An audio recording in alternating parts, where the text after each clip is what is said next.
Well, thank you, Caroline. Thank you, Stephen.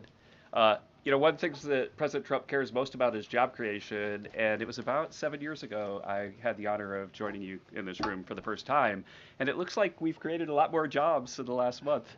Look at how many people are here. My estimate is about 180, but I didn't count. So thank you. It's really an honor to be back here. I think that I just want to go over a few things and then hand it off to Mike. The first thing is that the president has told us to prioritize fighting inflation. And he had to do that because, as you know, President Biden let inflation get completely out of control. And he did it with policies that made no sense. They made no sense. A lot of times you people say to us, our friends the journalists, why are you doing that? But I like to think, why did they do that? Why did they spend so much money? And then why did the Fed print so much money so that we had inflation as high as we've ever seen since Jimmy Carter? So why did they do that? So we're addressing inflation. We didn't have to address it in the first term because it was always in the ones, almost always.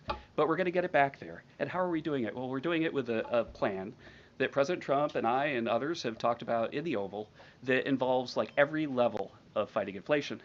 First, the macroeconomic level. We're cutting spending. We're cutting spending in negotiations with people on the Hill. We're cutting spending with the advice of our IT consultant, Elon Musk. And then we're also looking into supply side things like restoring Trump's tax cuts, maybe even expensing new factories so that there's an explosion of supply. If you have an explosion of supply and a reduction in government demand, then inflation goes way down. And then one of the things that you want to say is, well, when are you going to see it?